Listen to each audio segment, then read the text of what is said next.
Live for God Studio Productions. This is Living Power with Dan Hurst. The third thing Jesus says is become light. Be light in the world. Starting with verse 14. You are the light of the world. A city set on a hill cannot be hidden, nor do people light a lamp, but put it under a basket, but on a stand. And it gives light to all in the house.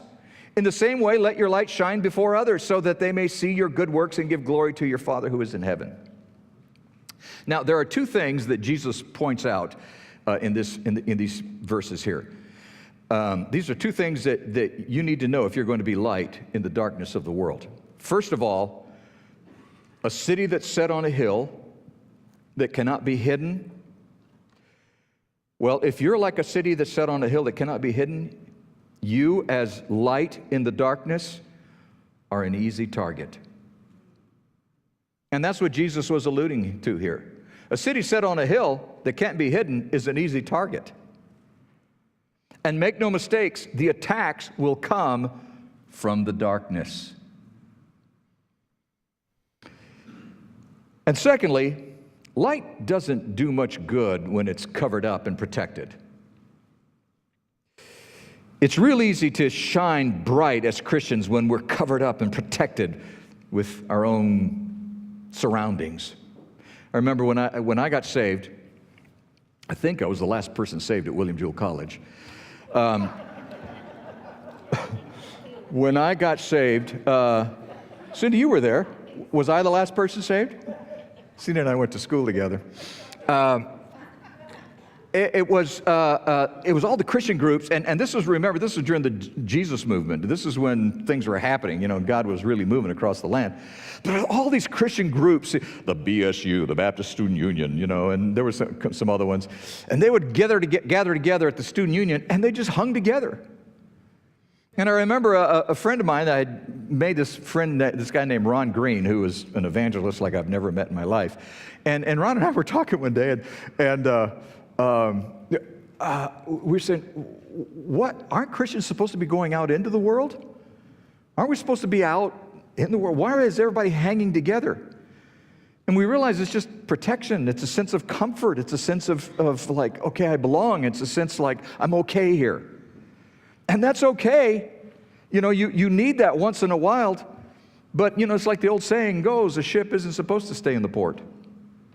And it's important for us to understand that if we become hidden, if we cover ourselves up to protect ourselves all together, and we need those groups, that's important. But what God wants is for your light to shine from a stand in the middle of the darkness. Not just light up, but light up on a stand. A light that lights up the whole house of darkness. Now, the concept here is that the light is most useful in the darkness. You understand that? Light in the daylight isn't that bright. If you got a flashlight right now in this room and turned it on, it really wouldn't do much good, would it? The purpose of light is that it is to shine in the darkness. It doesn't do a whole lot of good to shine it where it's not needed. Light shines the brightest in the darkness.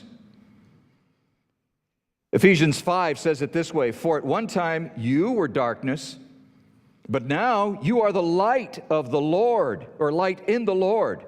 Walk as children of light, for the fruit of light is found in all that is good and right and true. The idea here is that light represents all that is good and right and true. And where does it need to be? Where there is no rightness and goodness and truth. It needs to be in the darkness. So one of the things that I would encourage you is to understand that your ministry, what God has called you to, takes place in the darkness. That's where God has called you to minister, in the darkness. He wants you to connect with people who are in the darkness. He wants you to be light in the darkness. And because of that, Philippians 2, 14 and 15 say this, do all things without grumbling or disputing. I hate that verse.